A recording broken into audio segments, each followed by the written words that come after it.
આજની કહાની છે એક વિધવા સ્ત્રી અને સાધુની. તો મિત્રો, કહાની સાંભળીએ એ પહેલા વિડીયોને લાઈક કરજો, તમારા મિત્રો સાથે શેર કરજો અને ચેનલને સબસ્ક્રાઇબ જરૂરથી કરજો. ધન્યવાદ. ગંગા નદીના કિનારા પર એક ખૂબ જ સુંદર અને રળિયામણું ગામ છે. ગામનું નામ છે રામપુર. વર્ષો પહેલા આ ગામ સાધુ સંતોના રહેઠાણ માટે ખૂબ જ પ્રસિદ્ધ હતું. પરંતુ સમય જતા જતા પરંપરા બદલાય છે અને અહીંના લોકો પણ હવે બદલાતા ગયા. આ જ ગામમાં રામપાલ અને દમયંતી નામના પતિ પત્નીનો સુંદર પરિવાર રહેતો હતો. હવે તેમના પરિવારમાં એક દીકરીનો જન્મ થયો. તેમને દીકરીનું નામ પાયલ રાખ્યું. પાયલ ખૂબ જ સુંદર, સુશીલ, સંસ્કારી અને શાંત સ્વભાવની છોકરી હોય છે.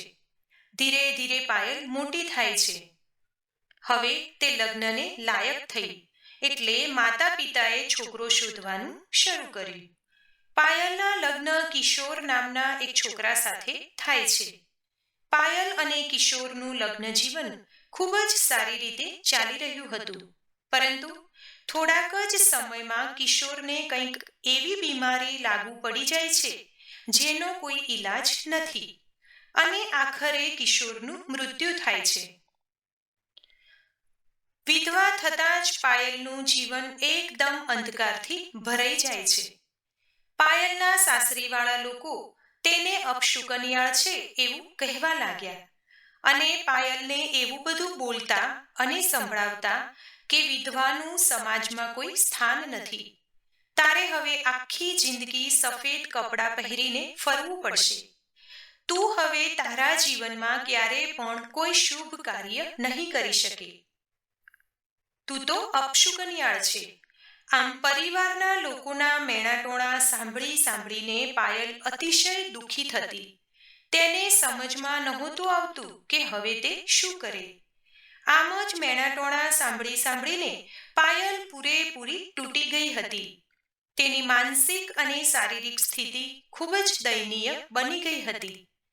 એક દિવસ જ્યારે પાયલને એવું લાગે છે કે હવે મારે જીવવું જ વ્યર્થ છે, ત્યારે તે આત્મહત્યા કરવાનો નિર્ણય કરે છે. આવું વિચારીને અડધી રાત્રે પાયલ ઘર છોડીને નીકળી જાય છે. તે ગંગા નદીના કિનારે જાય છે. જેવી જ પાયલ ગંગામાં કૂદકો મારવા જાય છે, તેને ત્યાં એક સાધ્વી જોઈ જાય છે અને તે સાધ્વી પાયલને રોકે છે. તે પાયલને પૂછે છે કે બહેન, તારી સમસ્યા શું છે? ત્યારે પાયલ તેની જિંદગીના તમામ દુઃખો આ સાધ્વીને કહી સંભળાવે છે. સાધ્વી પાયલને ખૂબ જ સરસ જવાબ આપે છે કે પાયલ, મૃત્યુ એ માણસના દુઃખોનું સમાધાન નથી. જો તું ખરેખર તારા દુઃખોનું સમાધાન કરવા માંગે છે અને જીવન સારી રીતે જીવવા માંગે છે, તો તું અહીંયાથી દક્ષિણની તરફ નીકળી જા. અહીંયાથી તું આગળ જઈશ એટલે ગાઢ જંગલ આવશે. આ જંગલની અંદર એક સ્વામીનો આશ્રમ છે. આશ્રમમાં અચ્યુતાનંદ સ્વામી રહે છે. ત્યાં જઈને તું સ્વામીને તારા બધા જ દુઃખો કહેજે. સ્વામીજી જરૂરથી તને તારી સમસ્યામાંથી બહાર આવવા માટેનો રસ્તો બતાવશે. આવું સાંભળીને પાયલને જીવવા માટેની એક આશા ઉત્પન્ન થાય છે. પાયલ તો હવે ગામ છોડીને જંગલ તરફ ચાલી નીકળી. આ જંગલ ખૂબ જ ગાઢ અને રહસ્યમય હોય છે. કેટલાય દિવસો સુધી પાયલ જંગલમાં આશ્રમ તરફ જવાનો રસ્તો શોધે છે. ઘણા બધા દિવસોની મહેનત પછી આખરે તેને એક પ્રાચીન આશ્રમ દેખાય છે. આશ્રમની નજીક પહોંચીને પાયલે જોયું તો એક દિવ્ય સંત ધ્યાનમાં લીન થઈને બેઠેલા હતા. આ જ મહાન સ્વામી અચ્યુતાનંદ હતા. જેવી પાયલ ત્યાં પહોંચે છે, સ્વામી આંખો ખોલે છે અને પાયલને જુએ છે. પાયલ પણ અનુભવે છે કે સ્વામીની આંખોમાં એક અલગ જ પ્રકારનો તેજ હોય છે. સ્વામી પાયલને પૂછે છે, તું આ સમયે અહીં જંગલમાં, અહીં આશ્રમમાં શું કામ આવી છો? ત્યારે પાયલ રડતા રડતા પોતાના જીવનના બધા જ દુઃખો પોતાની આપવીતી સ્વામીને કહી સંભળાવે છે. તેણે કહ્યું કે તેના લગ્ન એક ખૂબ જ સુખી પરિવારમાં થયા હતા. તેનો પતિ ખૂબ જ મોટો જમીનદાર હતો, પરંતુ લાઈલાજ રોગને કારણે તેના પતિનું મૃત્યુ થયું અને હવે તેના સાસરીવાળા લોકોએ તેનો ત્યાગ કર્યો. તેને મેણાટોણા મારીને ઘરની બહાર નીકાળી દીધી છે. પાયલની કહાની સાંભળીને સ્વામી કહે છે કે સમાજે તને ત્યાગી છે, પરંતુ ભગવાને નહીં. તને તારું જીવન જીવવાનો હક છે. જો તું ખરેખર જીવવા માંગે છે તો તપસ્યા કર. જીવનનું સાચું સુખ એ કોઈ ભૌતિક સગવડો કે બહારની દુનિયામાં નથી. સાચું સુખ તો મનુષ્યની અંદર જ છે. પાયલ હવે આશ્રમમાં રોકાય છે. સવારે વહેલા ઉઠી જાય છે, ધ્યાન કરે છે અને આમ કરતા કરતા તેનો એક નિત્યક્રમ બની જાય છે. તે ગુરુજીની સેવા કરે છે અને યોગ પણ કરે છે. આમ કરતા કરતા ધીરે ધીરે તેના શરીરની અંદર એક અલગ જ પ્રકારની ઉર્જા પેદા થાય છે. પાયલ જે આશ્રમમાં રહેતી હતી તે આશ્રમના કેટલાક રહસ્યો પણ હતા. એક અલગ જ પ્રકારની રોશની, એક અલગ જ પ્રકારનો પ્રકાશ જે ફક્ત રાત્રિના સમયે જ ત્યાં ચમકતો દેખાતો. ઘણીવાર રાત્રિના સમયે જંગલમાંથી કંઈક અલૌકિક અવાજો આવતા. એકવાર મધ્યરાત્રિએ પાયલે જોયું તો સ્વામી ધ્યાનમાં લીન થઈને બેઠેલા હતા અને તેને કંઈક અજીબ જ પ્રકારનું વાતાવરણ જોવા મળ્યું અને કંઈક વિચિત્ર અહેસાસ થયો. તેના મનમાં પ્રશ્ન થયો કે આ સ્વામી કેવલ સાધુ છે કે કંઈક બીજું પણ. આવો વિચિત્ર અનુભવ થતાં પાયલ ત્યાંથી પોતાની ઝૂંપડીમાં જઈને સૂઈ જાય છે. બીજા દિવસની રાત્રિએ સ્વામીજી પાયલને ફરીથી બોલાવે છે અને કહે છે કે આજે પૂનમની રાત છે. ધ્યાન કરવા માટે આ સૌથી ઉત્તમ સમય કહેવાય છે.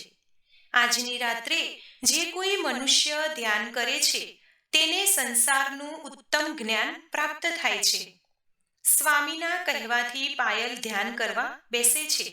પાયલ ધ્યાન કરે છે અને ધીરે ધીરે એને એવો અહેસાસ થાય છે કે તે એક અલગ જ પ્રકારની દુનિયામાં પહોંચી ગઈ છે. અચાનક સ્વામી અચ્યુતાનંદની ઉર્જા પાયલને પોતાની ચારે બાજુ મહેસૂસ થાય છે. રાત વીતી જાય છે. સવારે જ્યારે પાયલ જાગે છે અને જુએ છે તો પોતાની જાતને તે ખૂબ જ હળવી મહેસૂસ કરે છે. આમ કરતા કરતા સમય વીતતો જાય છે. કેટલાક દિવસો પછી પાયલ એવો અનુભવ કરે છે કે એના શરીરમાં કંઈક ફેરફાર થઈ રહ્યા છે. થોડાક જ મહિનાઓમાં સત્ય સામે આવે છે અને પાયલને હવે ખબર પડે છે કે તે ગર્ભવતી છે. તેના પેટમાં એક બાળક ઉછરી રહ્યું છે. જ્યારે આશ્રમના લોકોને આ વાતની ખબર પડે છે કે આ વિધવા મહિલા ગર્ભવતી છે, ત્યારે આશ્રમમાં હડકંપ મચી જાય છે અને ગામ સુધી પણ આ વાતની ખબર પહોંચી જાય છે. લોકો વાતો કરે છે કે સાધુએ પાપ કર્યું છે. એક વિધવાને આશ્રમમાં રાખવી એ ખૂબ મોટી ભૂલ કરી છે. લોકો વાતો કરે છે કે આ છોકરી હવે શુદ્ધ નથી. ગામના લોકો પાયલને મારી નાખવા માટેનો પ્લાન કરે છે. ત્યારે સ્વામી અચ્યુતાનંદ ગામ લોકોને રોકે છે અને કહે છે કે આ સંતાન માત્ર શરીરથી નહીં પરંતુ આત્માથી ઉત્પન્ન થયું છે. આશ્રમના લોકો પાયલને ખૂબ જ મેણાટોણા મારે છે કે એક વિધવા સ્ત્રી ગર્ભવતી બની. તું શુદ્ધ નથી, તારા વિચારો શુદ્ધ નથી. બસ આમ જ મેણાટોણા સાંભળી સાંભળીને પાયલ કંટાળી જાય છે અને તે આશ્રમ છોડીને ત્યાંથી નીકળી જાય છે. પાયલ ત્યાંથી નીકળીને ગાઢ જંગલમાં આગળ ચાલતી રહે છે. થોડા આગળ જતા એક ઝૂંપડી બનાવીને તે વસવા લાગે છે. મહિનાઓ નીકળી જાય છે અને સમય જતા પાયલ એક ખૂબ જ તેજસ્વી અને સુંદર બાળકને જન્મ આપે છે. આ બાળકની આંખો દિવ્ય ચમકથી ભરેલી હતી. આ કોઈ સામાન્ય શિશુ ન હતો. આ કોઈ સામાન્ય બાળક ન હતું. આ બાળકની અંદર કંઈક અલૌકિક પ્રકારની શક્તિઓ હતી. આ બાળક થોડો મોટો થાય છે. આ બાળકની શક્તિઓ એવી હતી કે શીખવાડ્યા વગર પણ તે સંસ્કૃત બોલે છે. આ બાળકને સ્પર્શ કરવા માત્રથી ઘણા બધા બીમાર માણસો સારા થઈ જતા હતા. સમય જતાં હવે બાળક મોટો થાય છે. આ બાળકને પોતાની માતાના ભૂતકાળ વિશે સંપૂર્ણ માહિતી હોય છે. તે જાણે છે કે આ સમાજ કેવો છે. આ સમાજ દુઃખી લોકોને વધારે દુઃખી કરે છે. એટલા માટે જ આ બાળક સમાજને બદલવા માટેની મહેનત ચાલુ કરે છે. ધીરે ધીરે તેના કાર્યો લોકોને પસંદ આવવા લાગે છે અને લોકો તેને દિવ્ય યોગી તરીકે જોવા લાગે છે અને તેને માનવા પણ લાગે છે. એક દિવસ પાયલ જ્યારે તેના પુત્ર સાથે તપસ્યા કરી રહી હતી ત્યારે સ્વયં સ્વામી અચ્યુતાનંદ ત્યાં આવે છે. સ્વામીએ ત્યાં આવીને પાયલને કહ્યું કે હવે તને સમજમાં આવ્યું કે વિધવા થવું એ કોઈ સ્ત્રીના હાથમાં નથી અને એ કોઈ શ્રાપ નથી. તું ફક્ત પાયલ નથી, તું આ સૃષ્ટિના ઘણા બધા ચમત્કારોનું માધ્યમ છે. સ્વામી પાયલના પુત્રની સામે જોઈને કહે છે કે તારો આ પુત્ર સમાજ પરિવર્તન માટે જ જન્મ્યો છે. તારો આ પુત્ર આ સંસારના માનવને સત્યનો માર્ગ બતાવશે. મનુષ્યના જીવનની સાચી રાહ શું છે તે સમજાવશે. સ્વામી જુએ છે તો પાયલના ચહેરા ઉપર એક અલગ જ પ્રકારની શાંતિ હોય છે. ગામના અને સમાજના જે લોકો પાયલને અપશુકન્યાળ કહેતા હતા તેને ગામમાંથી જે લોકોએ નીકાળી દીધી હતી તે જ લોકો હવે પાયલને દેવી માનવા લાગે છે. પાયલ એ તેના જીવનમાં જે સહન કર્યું તે કોઈ પણ સ્ત્રી માટે સહેજ કે સરળ ન હતું. પરંતુ પાયલે તકલીફોને, મુશ્કેલીઓને સહન કરીને પણ એ સાબિત કરી બતાવ્યું કે જીવન ફક્ત સમાજના નિયમોથી જ નથી ચાલતું.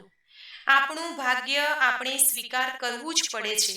પછી ભાગ્યમાં દુઃખ હોય કે સુખ, એને સ્વીકારીને જો જીવીએ તો અંત ખરેખર સારો જ આવે છે. સમાજ આપણને કેટલાય તોડી નાખવા માટેના પ્રયત્નો કરે, પણ જો આપણે અંદરથી જ મજબૂત હશું તો આપણે આપણા ભાગ્યને બદલી શકીએ છીએ. તો મિત્રો, હું આશા રાખું કે આજની આ કહાની તમને ખરેખર પસંદ આવી હશે. જો આવી હૃદયસ્પર્શી કહાનીઓ સાંભળવી હોય તો અમારી ચેનલને સબસ્ક્રાઇબ જરૂરથી કરજો, જેથી નવા આવનારા વિડીયો આપને મળતા રહે. વિડીયો પસંદ આવે તો લાઈક કરજો, તમારા મિત્રો સાથે શેર કરજો અને હા, કમેન્ટ કરીને જરૂરથી જણાવજો કે આજની આ કહાની તમને કેવી લાગી. ધન્યવાદ. સર્વેને મારા જય શ્રી કૃષ્ણ.